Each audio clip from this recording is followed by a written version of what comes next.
Capítulo 23. Solo un día había pasado desde la conversación de Anne con la señora Smith, pero ahora tenía un interés más inmediato y se sentía poco afectada por la mala conducta del señor Elliot, excepto porque debía aún una visita de explicación a Lady Russell, que de nuevo debió postergar. Había prometido estar con los Musgrove desde el desayuno hasta la cena. Lo había prometido, y la explicación del carácter del señor Elliot, al igual que la cabeza de la sultana Sherezada, tendría que dejarse para otro día. Sin embargo, no pudo ser puntual. El tiempo se presentó malo y se lamentó de ello por sus amigos y por ella antes de intentar salir de paseo. Cuando, llegando a Whitehorse, se encaminó a la casa, encontró que no solo había llegado tarde, sino que tampoco era la primera en estar allí. Los que habían llegado antes eran la señora Croft, que conversaba con el señor Musgrove, y el capitán Harville, que conversaba con el capitán Wentworth, y de inmediato supo que Mary y Henrietta, sumamente impacientes, habían aprovechado el momento en que la lluvia había cesado, pero volverían pronto, y habían comprometido a la señora Musgrove a no dejar partir a Anne hasta que ellas volvieran. No le quedó más remedio que acceder, sentarse, adoptar un aspecto de compostura y sentirse de nuevo precipitada en todas las agitaciones de penas que había probado la mañana anterior. No había tregua. De la extrema miseria pasaba a la mayor felicidad, y de esta a otra extrema miseria. 2 minutos después de haber llegado ella, decía el capitán Wentworth: «Escribiremos la carta de la que hemos hablado ahora mismo, Harville, si me proporciona usted los medios para hacerlo». Los materiales estaban a mano, sobre una mesa apartada. Allí se dirigió él, y casi de espaldas a todo el mundo, comenzó a escribir. La señora Musgrove estaba contando a la señora Croft la historia del compromiso de su hija mayor, con ese tono de voz que quiere ser un murmullo, pero que todo el mundo puede escuchar. Anne sentía que ella no era parte de esa conversación y, sin embargo, como el capitán Harville parecía pensativo y poco dispuesto a hablar, no pudo evitar oír una serie de detalles. Como el señor Musgrove y mi hermano Hayter se encontraron una y otra vez para ultimar los detalles, lo que mi hermano Hayter dijo un día y lo que el señor Musgrove propuso al siguiente, y lo que le ocurrió a mi hermana Hayter y lo que los jóvenes deseaban, y como lo dije en el primer momento que jamás daría mi consentimiento, y como después pensé que no estaría tan mal, y muchas más cosas por el estilo. Detalles que, aun con todo el gusto y la delicadeza de la buena señora Musgrove, no debían comunicarse. Cosas que no tenían interés más que para los protagonistas del asunto. La señora Croft escuchaba de muy buen talante, y cuando decía algo era siempre sensata. Anne confiaba en que los caballeros estuvieran demasiado ocupados para oír. «Considerando todas estas cosas, señora», decía la señora Musgrove en un fuerte murmullo, «aunque hubiéramos deseado otra cosa, no quisimos oponernos por más tiempo, porque Charles Hayter está loco por ella, Henrietta más de lo mismo. Y así creímos que era mejor que se casaran cuanto antes y fueran felices como han hecho tantos antes que ellos. En todo caso, esto es mejor que un compromiso largo». «Eso es lo que iba a decir», exclamó la señora Croft.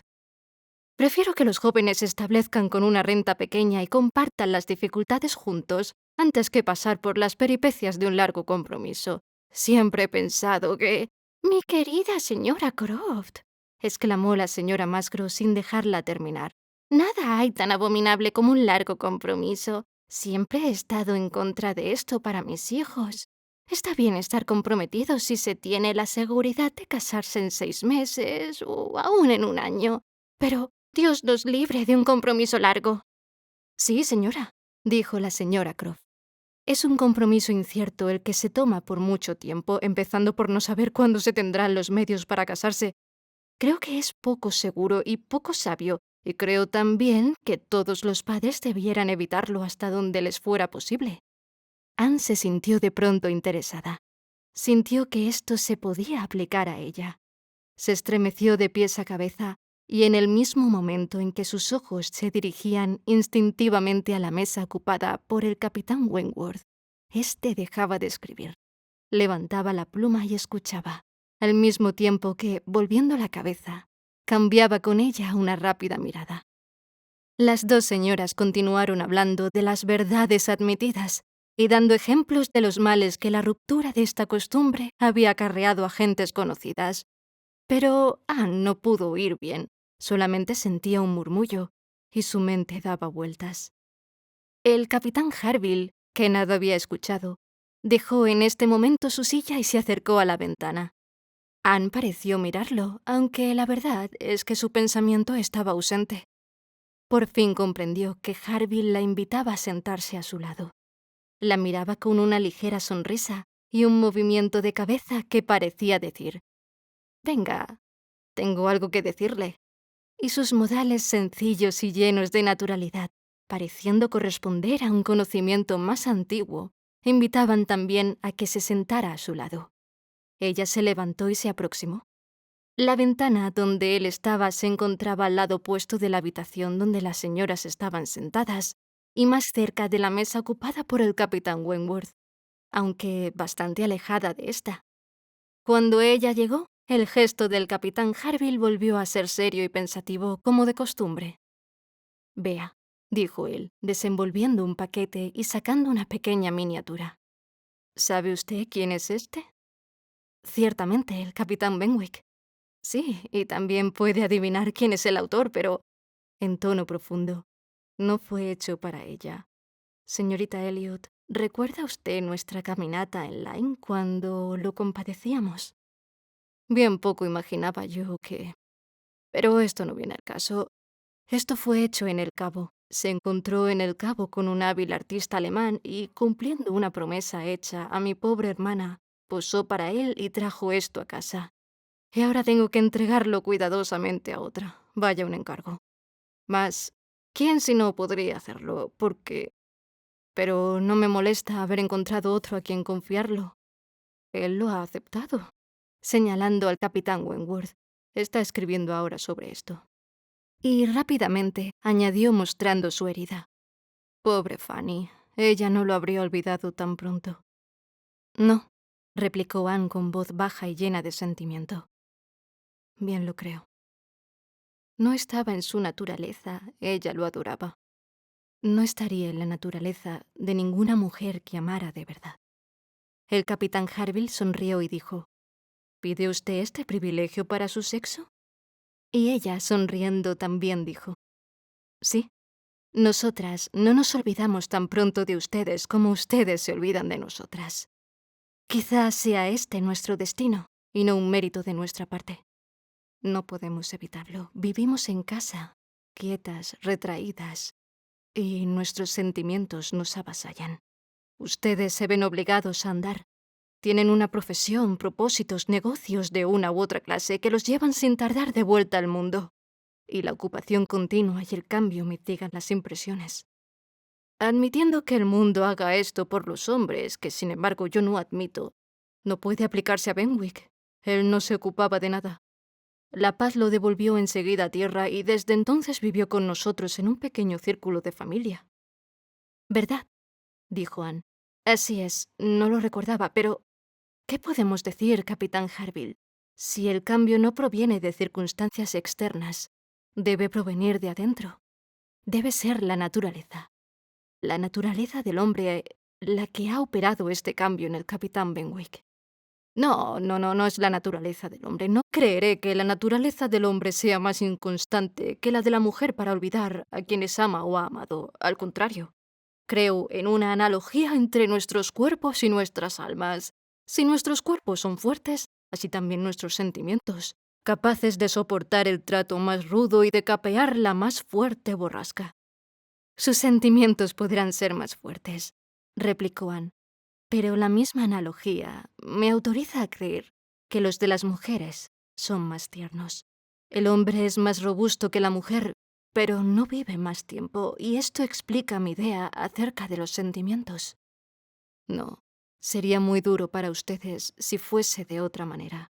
Tienen dificultades, peligros y privaciones contra los que deben luchar. Trabajan siempre y están expuestos a todo riesgo y a toda dureza. Su casa, su patria, sus amigos, todo deben abandonarlo. Ni tiempo, ni salud, ni vida pueden llamar suyos. Debe ser en verdad bien duro. Su voz falló un poco. Si a todo esto debieran unirse los sentimientos de una mujer. Nunca nos pondremos de acuerdo sobre este punto, comenzó a decir el capitán Harville cuando un ligero ruido los hizo mirar hacia el capitán Wentworth. Su pluma se había caído, pero Anne se sorprendió de encontrarlo más cerca de lo que esperaba, y sospechó que la pluma no había caído porque la estuviese usando, sino porque él deseaba oír lo que ellos hablaban, y ponía en ello todo su esfuerzo. Sin embargo, poco o nada pudo haber entendido. ¿Ha terminado usted la carta?, preguntó el capitán Harville. Aún no, me faltan unas líneas. La terminaré en 5 minutos. Yo no tengo prisa, estaré listo cuando usted lo esté. Tengo aquí una buena ancla, sonriendo Anne. No deseo nada más, no tengo ninguna prisa. Bien, señorita Elliot, bajando la voz. Como decía, creo que nunca nos pondremos de acuerdo en este punto. Ningún hombre y ninguna mujer lo harán probablemente. Pero déjeme decirle que todas las historias están en contra de usted, todas, en prosa o en verso. Si tuviera tan buena memoria como Benwick, le diría en un momento 50 frases para reforzar mi argumento, y no creo que jamás haya abierto un libro en mi vida en el que no se dijera algo sobre la veleidad femenina. Canciones y proverbios, todo habla de la fragilidad femenina. Pero quizá diga usted que todos han sido escritos por hombres. Quizá lo diga, pero por favor no ponga ningún ejemplo de libros. Los hombres tienen toda la ventaja sobre nosotras por ser ellos quienes cuentan la historia.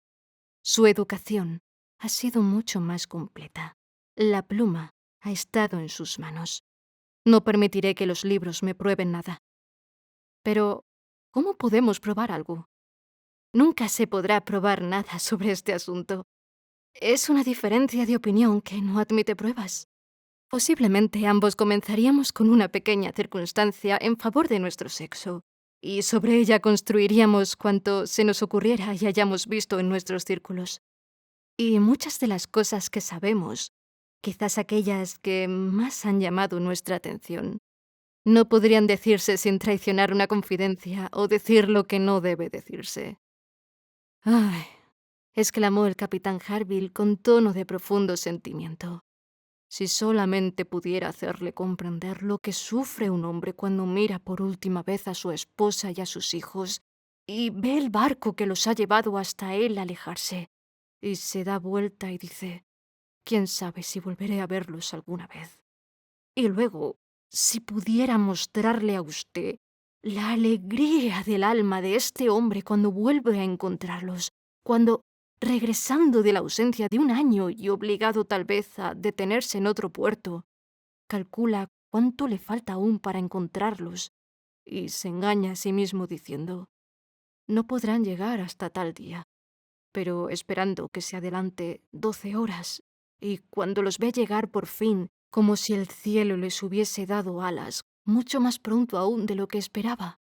Si pudiera describirle todo esto y todo lo que un hombre puede soportar y hacer, y las glorias que puede obtener por estos tesoros de su existencia.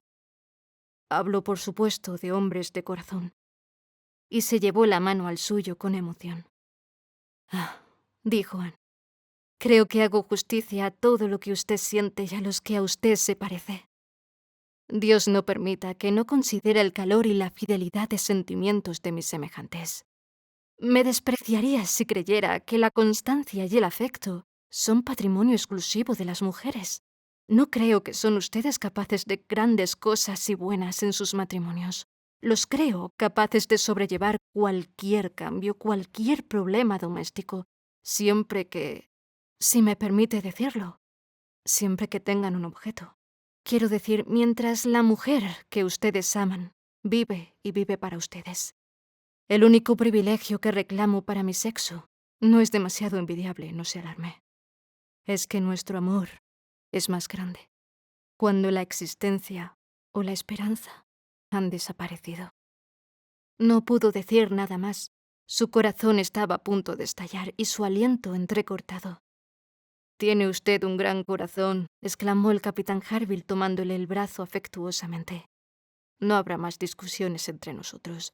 En lo que se refiere a Benwick, mi lengua está atada a partir de este momento». Debieron prestar atención a los otros. La señora Croft se retiraba. «Aquí debemos separarnos, Frederick», dijo ella. «Yo voy a casa y tú tienes un compromiso con tu amigo. Esta noche tendremos el placer de encontrarnos todos nuevamente en su reunión». Dirigiéndose a Anne. «Recibimos ayer la tarjeta de su hermana, y creo que Frederick también tiene invitación, aunque no la he visto. Tú estás libre, Frederick, ¿no es así?» El capitán Wentworth doblaba apresuradamente una carta, y no pudo dar una respuesta como es debido. «Sí», dijo. «Así es. Aquí nos separamos, pero Harville y yo saldremos detrás de ti. Si Harville está listo, yo no necesito más que medio minuto. Estoy a tu disposición en un minuto». La señora Croft los dejó, y el capitán Wentworth, habiendo doblado con rapidez su carta, estuvo listo y pareció realmente impaciente por partir. Anne no sabía cómo interpretarlo. Recibió el más cariñoso «Buenos días, quede usted con Dios» del capitán Harville, pero de él ni un gesto, ni una mirada. Había salido del cuarto sin una mirada. Apenas tuvo tiempo de aproximarse a la mesa donde había estado él escribiendo, cuando se oyeron pasos de vuelta. Se abrió la puerta. Era él. Pedía perdón, pero había olvidado los guantes, y cruzando el salón hasta la mesa de escribir, y parándose de espaldas a la señora Musgrove, sacó una carta de entre los desparramados papeles y la colocó delante de los ojos de Anne, con mirada ansiosamente fija en ella por un tiempo. Y tomando sus guantes, se alejó del salón, casi antes de que la señora Musgrove se hubiera dado cuenta de su vuelta. La revolución que por un instante se operó en Anne fue casi inexplicable. La carta, con una dirección apenas legible a señorita A.E., era evidentemente la que había doblado tan aprisa. Mientras se suponía que se dirigía únicamente al capitán Benwick, le había estado escribiendo a ella. Del contenido de esa carta dependía todo lo que el mundo podía ofrecerle. Todo era posible. Todo debía afrontarse antes que la duda. La señora Musgrove tenía en su mesa algunos pequeños quehaceres. Ellos protegerían su soledad, y dejándose caer en la silla que había ocupado él cuando escribiera, leyó: «No puedo soportar más en silencio. Debo hablar con usted por cualquier medio a mi alcance. Me desgarra usted el alma. Estoy entre la agonía y la esperanza. No me diga que es demasiado tarde, que tan preciosos sentimientos han desaparecido para siempre.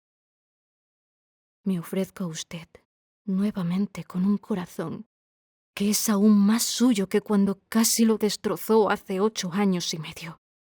No se atreva a decir que el hombre olvida más prontamente que la mujer, que su amor muere antes. No he amado a nadie más que a usted. Puedo haber sido injusto, débil y rencoroso, pero jamás inconsciente. Solo por usted he venido a Bath. Solo por usted pienso y proyecto. ¿No se ha dado cuenta? ¿No ha interpretado mis deseos? No hubiera esperado estos 10 días de haber podido leer sus sentimientos como debe usted haber leído los míos. Apenas puedo escribir. Cada instante escucho algo que me domina. Baja usted la voz, pero puedo percibir los tonos de esa voz cuando se pierde entre otras. Buenísima, excelente criatura. No nos hace usted en verdad justicia. Crea que también hay verdadero afecto y constancia entre los hombres. Crea usted que estas dos cosas tienen todo el fervor de F.W. Debo irme, es verdad, pero volveré o me reuniré con su grupo en cuanto pueda. Una palabra, una mirada me bastarán para comprender si debo ir a casa de su padre esta noche o nunca. No era fácil reponerse del efecto de semejante carta. Media hora de soledad y reflexión la hubieran tranquilizado, pero los 10 minutos que pasaron antes de ser interrumpida con todos los inconvenientes de su situación no hicieron sino agitarla más. A cada instante crecía su desasosiego. Era la que sentía una felicidad aplastante. Y antes de que hubiera traspuesto el primer peldaño de sensaciones, Charles, Mary y Henrietta ya estaban de vuelta. La absoluta necesidad de reponerse produjo cierta lucha, pero después de un momento no pudo hacer nada más. Comenzó por no entender una palabra de lo que decían, y alegando una indisposición, se disculpó. Ellos pudieron notar que parecía enferma y no se hubieran apartado de ella por nada del mundo. Eso era terrible. Si se hubieran ido y la hubieran dejado tranquilamente sola en su habitación, se hubiese sentido mejor. Pero tener a todos alrededor parados o esperando era insoportable. Y en su angustia, ella dijo que deseaba ir a casa. Desde luego, querida», dijo la señora Musgrove. «Vaya usted a casa y cuídese para que esté bien esta noche. Desearía que Sarah estuviera aquí para cuidarla porque yo no sé hacerlo. Charles, llama un coche. No debe ir caminando». No era un coche lo que necesitaba, lo peor de lo peor. Perder la oportunidad de conversar 2 palabras con el capitán Wentworth en su tranquila vuelta a casa. Y tenía casi la certeza de encontrarlo. Era insoportable. Protestó enérgicamente en contra del coche y la señora Musgrove, que solamente podía imaginar una clase de enfermedad, habiéndose convencido de que no había sufrido ninguna caída, que Anne no había resbalado y que no tenía un golpe en la cabeza, se despidió alegremente y esperó encontrarla bien por la noche. Ansiosa de evitar cualquier malentendido, Anne, con cierta resistencia, dijo: «Temo, señora, que no esté perfectamente claro. Tenga la amabilidad de decir a los demás caballeros que esperamos ver a todo el grupo esta noche. Temo que haya habido algún equívoco y deseo que asegure particularmente al capitán Harville y al capitán Wentworth. Deseamos ver a ambos». «Ah, querida mía, está todo muy claro, se lo aseguro. El capitán Harville está decidido a no fallar». «¿Lo cree usted? Pues yo tengo mis dudas y lo lamentaría mucho.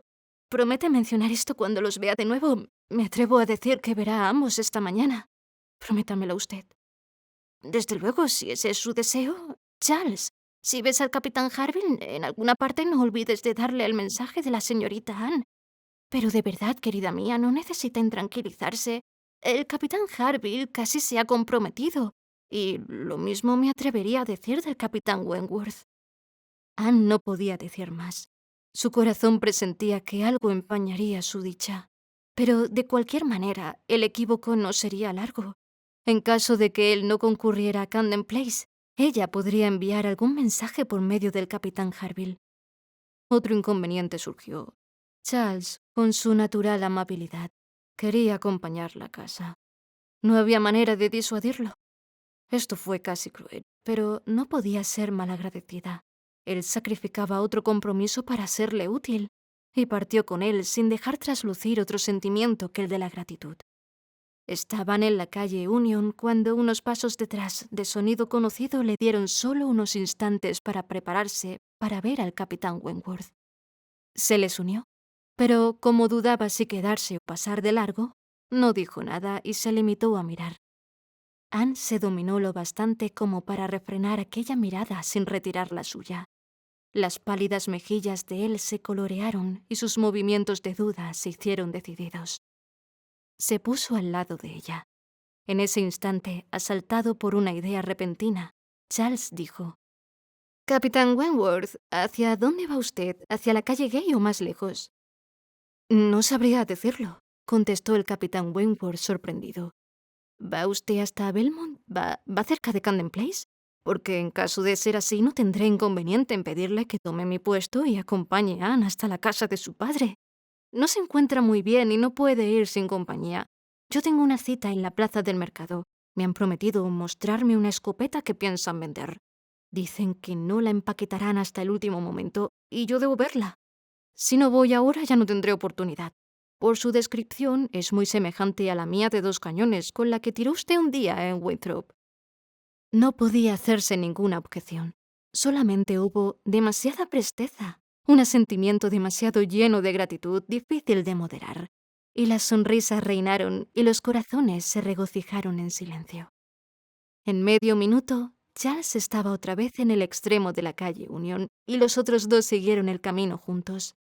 Pronto cambiaron las suficientes palabras como para dirigir sus pasos hacia el camino enarenado, donde por el poder de la conversación, esa hora debía convertirse en bendita y preparar los recuerdos sobre los que se fundarían sus futuras vidas. Allí intercambiaron otra vez esos sentimientos y esas promesas que una vez parecieron haberlo asegurado todo, pero que habían sido seguidas por tantos años de separación. Allí volvieron otra vez al pasado, más exquisitamente felices quizás en su reencuentro que cuando sus proyectos eran nuevos. Tenían más ternura, más pruebas, más seguridad de los caracteres de ambos, de la verdad de su amor. Actuaban más de acuerdo y sus actos eran más justificados.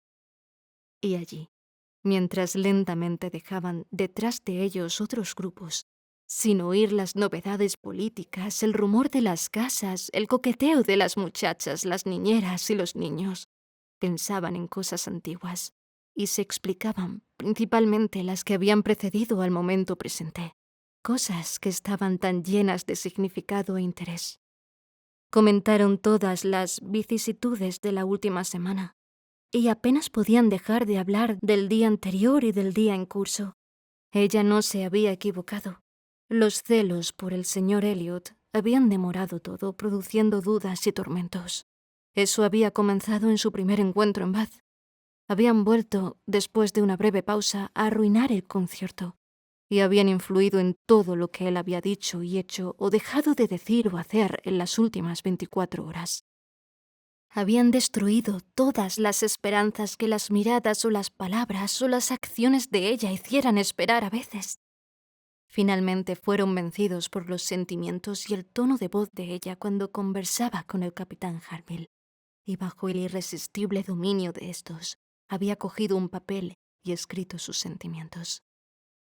Lo que allí, en el papel, había declarado era lo cierto y no se retractaba de nada. Insistía en que no había amado a ninguna más que a ella. Jamás había sido reemplazada. Jamás había creído encontrar a nadie que pudiera comparársele. Verdad es, debió reconocerlo, que su constancia había sido inconsciente e inintencionada. Había pretendido olvidarla y creyó poder hacerlo. Se había juzgado a sí mismo indiferente cuando solamente estaba enojado y había sido injusto para con sus méritos, porque había sufrido por ellos. El carácter de ella era a la sazón para él la misma perfección, teniendo al mismo tiempo la encantadora conjunción de la fuerza y de la gentileza. Pero debía reconocer que solamente en Uppercross le había hecho justicia y solamente en Lyme había empezado a entenderse a sí mismo. En Lyme había recibido más de una lección. La admiración del señor Elliot lo había exaltado, y las escenas en Cove y en casa del capitán Harville habían demostrado la superioridad de ella.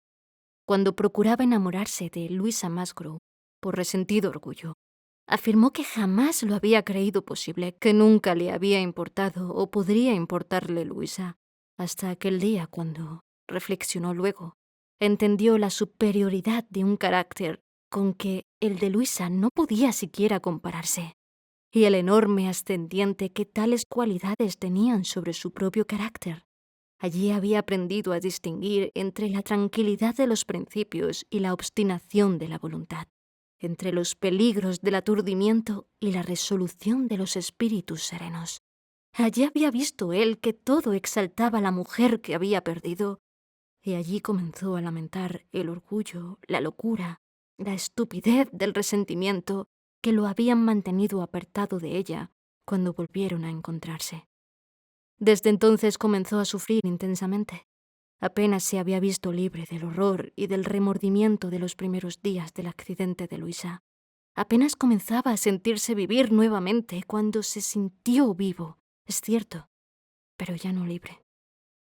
Encontré, dijo, que Harville me consideraba un hombre comprometido, que ni Harville ni su esposa dudaban de nuestro mutuo afecto. Me quedé sorprendido y disgustado. En cierto modo podía desmentir eso de inmediato, pero Cuando comencé a pensar que otros podrían imaginar lo mismo, su propia familia, Luisa misma, ya no me sentí libre. Para honrarla, estaba dispuesto a ser suyo. No estaba prevenido. Nunca pensé en eso seriamente. No supuse que mi excesiva intimidad podría causar tanto daño y que no tendría derecho a tratar de enamorarme de alguna de las muchachas, a riesgo de no dejar bien parada mi reputación o causar males peores. Había estado estúpidamente equivocado y debía pagar las consecuencias. En una palabra, demasiado tarde comprendió que se había comprometido en cierto modo, y eso justo al momento de descubrir que no le importaba nada de Luisa. Debía considerarse atado a Luisa si los sentimientos de ella eran los que Harville suponían. Esto lo decidió a alejarse de Lyme y a esperar en otra parte el restablecimiento de la joven. De la manera más decente posible, estaba dispuesto a disminuir cualquier sentimiento o inclinación que hacia él pudiese sentir Luisa. Y así fui a ver a su hermano, esperando después volver a Kellynch y actuar de acuerdo con las circunstancias. Pasé 3 semanas con Edward y verlo feliz fue mi mayor placer. Me preguntó por usted con sumo interés. Me preguntó si había cambiado usted mucho, sin sospechar que para mí será siempre usted la misma. Anne sonrió y dejó pasar esto. Era un despropósito demasiado halagador para reprochárselo. Es grato para una mujer de 28 años oír afirmar que no ha perdido ninguno de los encantos de la primera juventud. Pero el valor de este homenaje aumentaba además para Anne al compararlo con palabras anteriores y sentir que eran el resultado y no la causa de sus nuevos y cálidos sentimientos.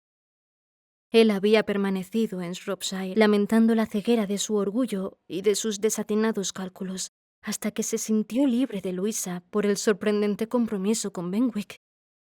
Ahí, añadió, terminó lo peor de mi pesadilla, porque entonces al menos podía buscar la felicidad otra vez, podía moverme, a hacer algo.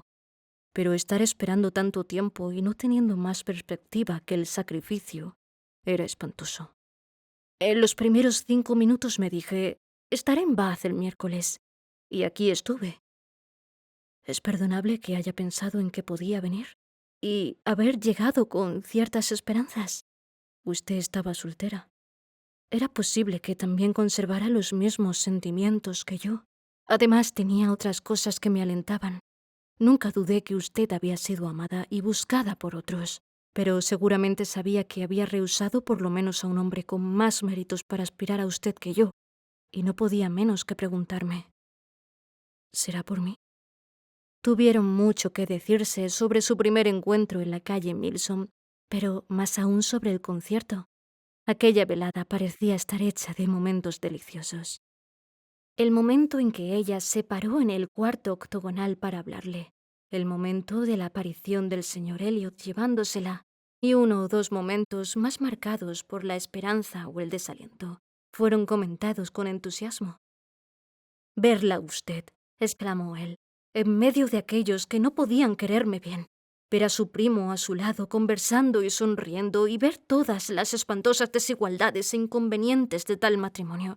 Saber que este era el íntimo deseo de cualquiera que tuviese influencia sobre usted, aunque sus sentimientos fueran de indiferencia, considerar cuántos apoyos tenía él. ¿No era todo aquello bastante para hacer de mí el idiota que parecía? ¿Cómo podía mirar y no agonizar?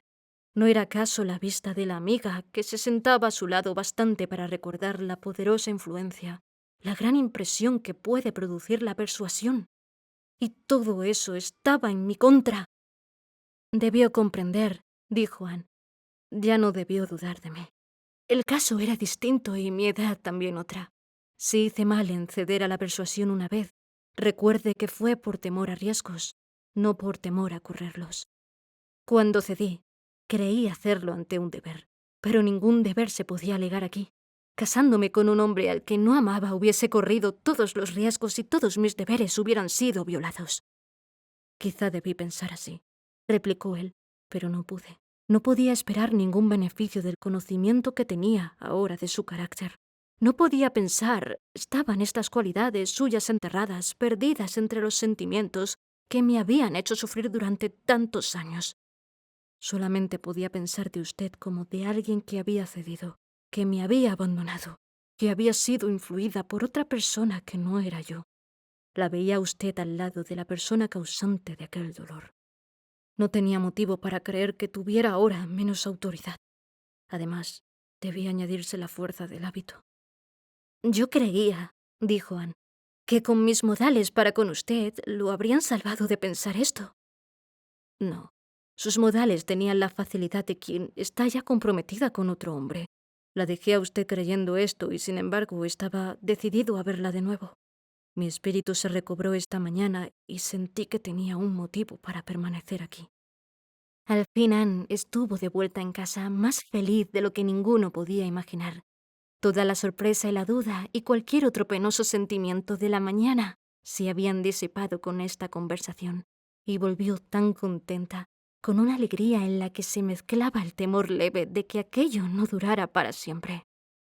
Después de un intervalo de reflexión, toda idea de peligro desapareció para su extrema felicidad, y dirigiéndose a su habitación, se entregó de lleno a dar gracias por su dicha sin ningún temor. Llegó la noche. Se iluminó la sala y llegaron los invitados. Era una reunión para jugar a las cartas, una mezcla de gente que se veía demasiado con gentes que jamás se habían visto. Demasiado vulgar, con demasiada gente para establecer intimidad, y demasiado poca para que hubiese variedad. Pero Anne jamás encontró una velada más corta, brillante y encantadora de felicidad y sensibilidad, y más admirada de lo que creía o buscaba. Tenía sentimientos alegres y cariñosos para todas las personas que la rodeaban. ¿El señor Elliot estaba allí? Ella lo evitó, pero podía compadecerlo. Los Wallis la divertía entenderlos. Lady Darinpole y la señorita Carteret pronto serían primos inocuos para ella. No le importaba la señora Clay y tampoco los modales de su padre y su hermana la hacían sonrojar. Con los Musgrove la charla era ligera y fácil. Con el capitán Harville existía el afecto de hermano y hermana. Con Lady Russell, intentos de charla que una deliciosa culpabilidad cortaba. Con el almirante y con la señora Croft, una peculiar cordialidad y un ferviente interés que la misma conciencia parecía querer ocultar. Y con el capitán Wentworth siempre había algún momento de comunicación, y siempre la esperanza de más momentos de dicha, y la idea de que estaba allí. En uno de los breves momentos en los que parecían admirar un grupo de hermosas plantas, ella dijo: «He estado pensando acerca del pasado y tratando imparcialmente de juzgar lo bueno y lo malo en lo que a mí concierne. Y he llegado a la conclusión de que hice bien. Pese a lo que sufrí por ello, que tuve razón en dejarme dirigir por la amiga que ya aprenderá usted a querer. Para mí, ella era mi madre. Por favor, no se equivoque al juzgarme. No digo que ella haya hecho lo correcto. Fue uno de esos casos en que los consejos son buenos o malos según lo que ocurra más adelante. Y yo, por mi parte, en igualdad de circunstancias, jamás daré un consejo semejante. Pero digo que tuve razón en obedecerle y que de haber obrado en otra forma, hubiera sufrido más en continuar el compromiso que en romperlo, porque mi conciencia hubiera sufrido. Ahora, dentro de lo que la naturaleza humana nos permite, no tengo nada que reprocharme. Y si no me equivoco, un gran sentido del deber es una buena cualidad en una mujer. Él la miró. Miró a Lady Russell y, volviendo a mirarla, exclamó fría y deliberadamente: «Todavía no. Pero puede tener ciertas esperanzas de ser perdonada con el tiempo. Espero tener piedad de ella pronto. Pero yo también he pensado en el pasado y se me ha ocurrido que quizá tenía un enemigo peor que esa señora. Yo mismo. Dígame usted si cuando volví a Inglaterra el año 8, con unos pocos cientos de libras, y se me destinó a Laconia, si yo le hubiese escrito a usted, ¿hubiera contestado a mi carta? ¿Hubiera, en una palabra, renovado el compromiso? Lo habría hecho», repuso ella, y su acento fue decisivo. «Dios mío», dijo él, «¿lo habría renovado usted? No es que no lo hubiera yo querido o deseado como coronamiento de todos mis otros éxitos, pero yo era orgulloso y muy orgulloso para pedir de nuevo. No la comprendía usted, tenía los ojos cerrados y no quería hacerle justicia. Este recuerdo me hace perdonar a cualquiera antes que a mí mismo». 6 años de separación y sufrimiento habrían podido evitarse.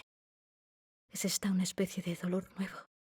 Me había acostumbrado a sentirme acreedor de toda la dicha de que pudiera disfrutar. Había juzgado que merecía recompensas, como otros grandes hombres ante el infortunio. Añadió sonriendo. Debo aprender a humillarme ante mi buena suerte. Debo comprender que soy más feliz de lo que merezco.